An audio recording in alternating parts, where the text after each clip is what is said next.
I'm Sarah Wilson, and you're listening to the Roots and All Budcast.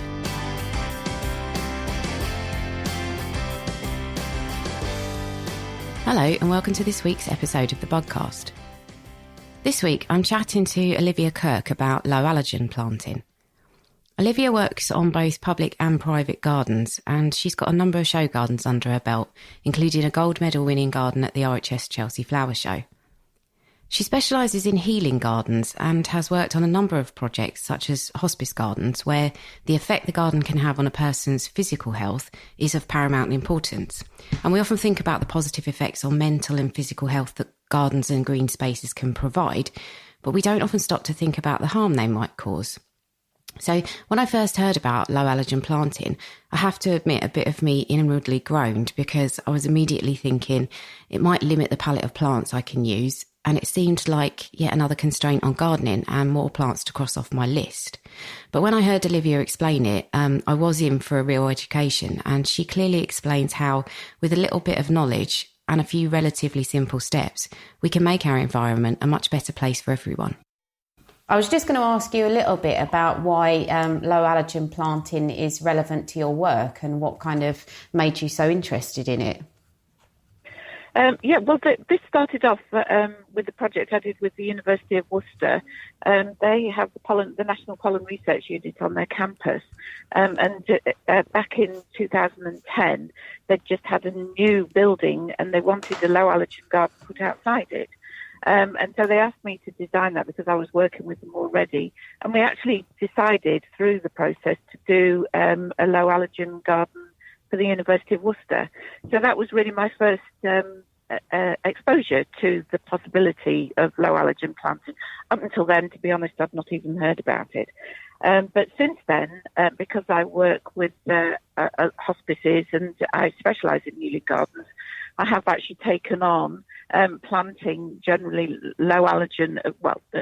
planting low allergen plants into the gardens that I do in healthcare settings, because I think when people already have problems, why add to them? Yeah, absolutely.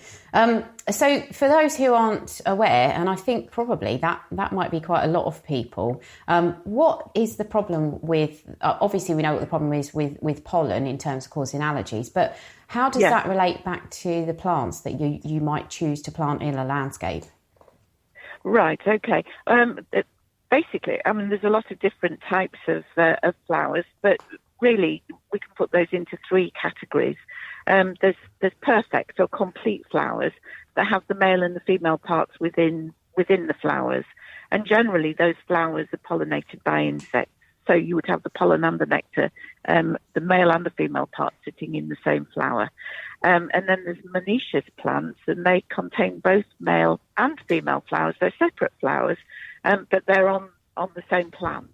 And this is generally trees, but all hedging.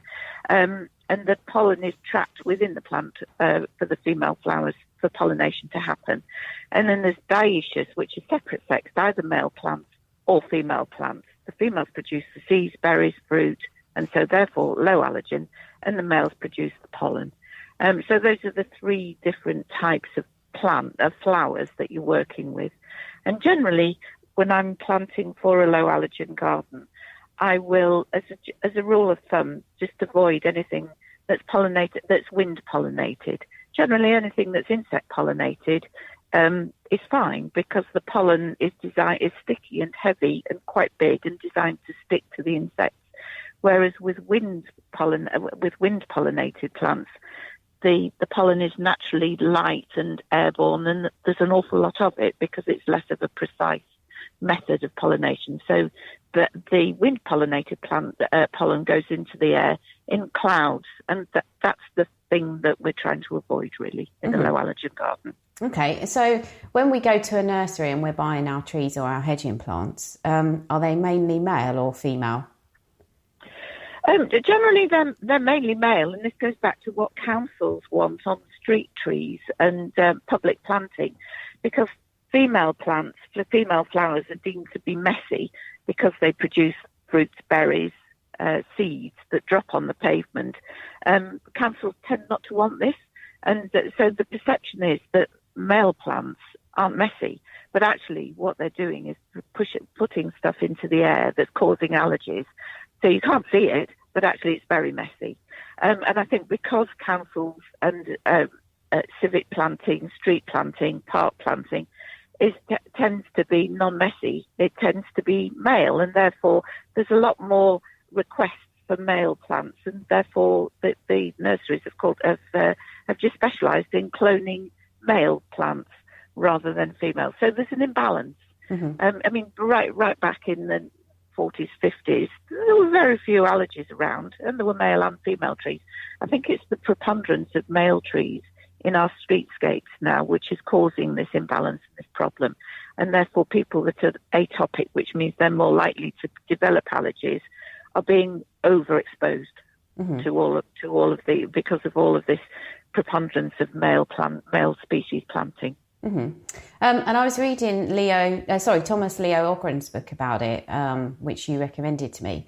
And he was suggesting, it would be really good if we did introduce many more female trees into the landscapes and into our gardens, if we're concerned.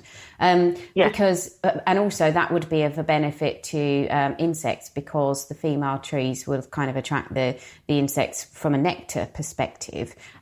If we were to kind of go full scale the other way towards planting female trees, would that have a detrimental effect on insects, say, that collected pollen?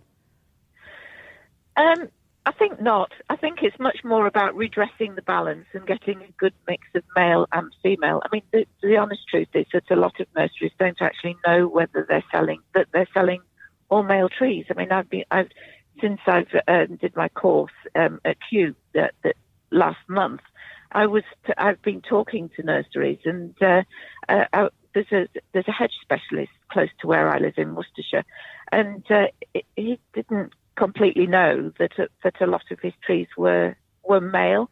I mean, we had to think through all of the ones that produces berries, and of course there are plenty of choices that we have, but it's just a kind of lack of education on this subject. I don't think that pollinators are ever going to run out. And actually, if you run out of pollen, if in a low allergen garden setting, because actually what I concentrate on is pollen, is flowers, trees that are insect pollinated. And when I go back to those three that I gave you at the start of the interview, those with complete flowers or self-pollination, things that self-pollinate, both have the male and female parts. So it's not that we're actually going, if we went the other way, the bees wouldn't suffer, because all of the stuff that is bee pollinated or insect pollinated, it's more than bees, is generally low allergen. Okay. So what are some of the more common plants in our landscapes that might be causing problems for people with allergies? Yes, well, I think sycamores and plane trees. I mean, London is there's a lot of plane trees are used in cities because actually they absorb a lot of vehicle pollution. But plane trees also are wind pollinated, so they have the male and the female parts on the trees, but a lot more pollen than is necessary for fertilization. And so plane trees are ones that are definitely, they're up there right high on the top of the list of trees that cause allergens.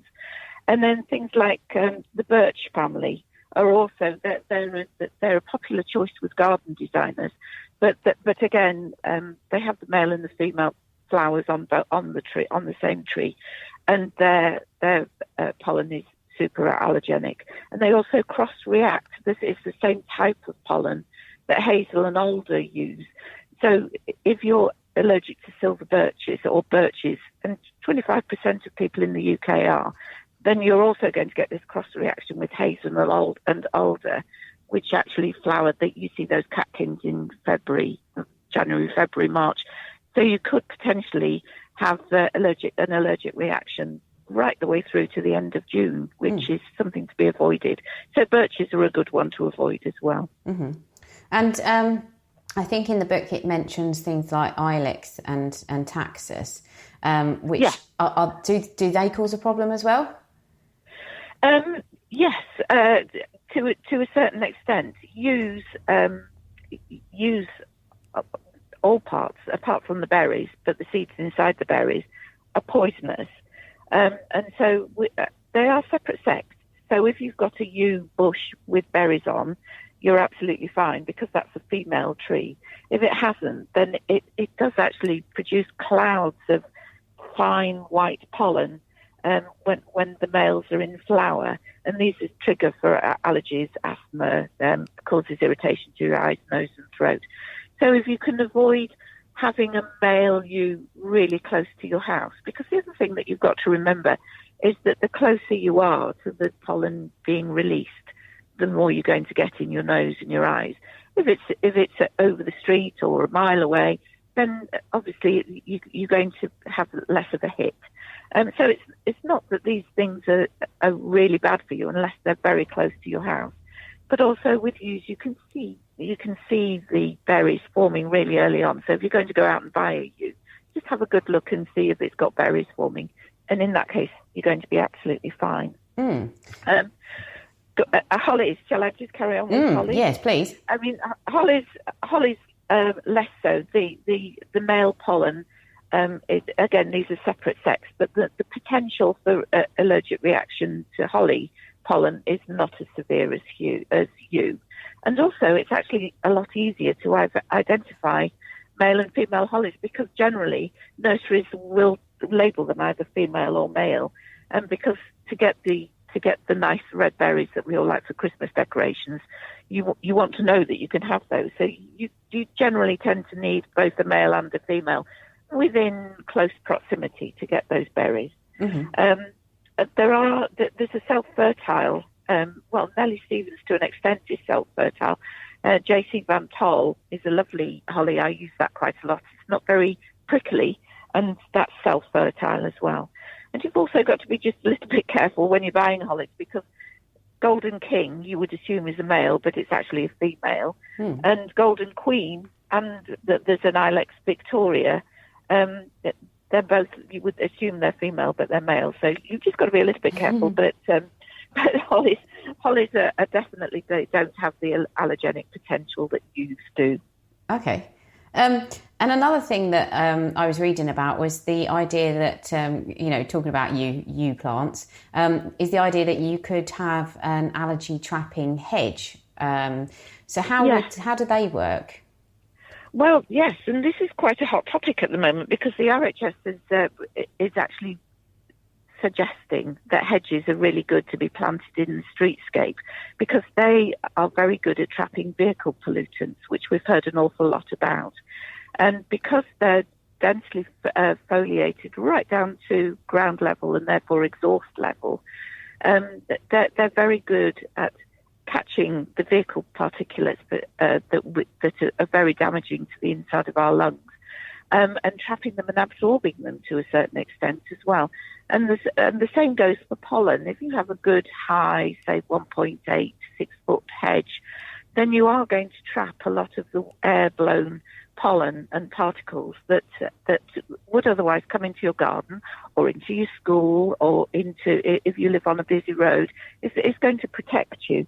So on a lot of different levels, it's really good to have screens of hedging, and it's also good for wildlife too.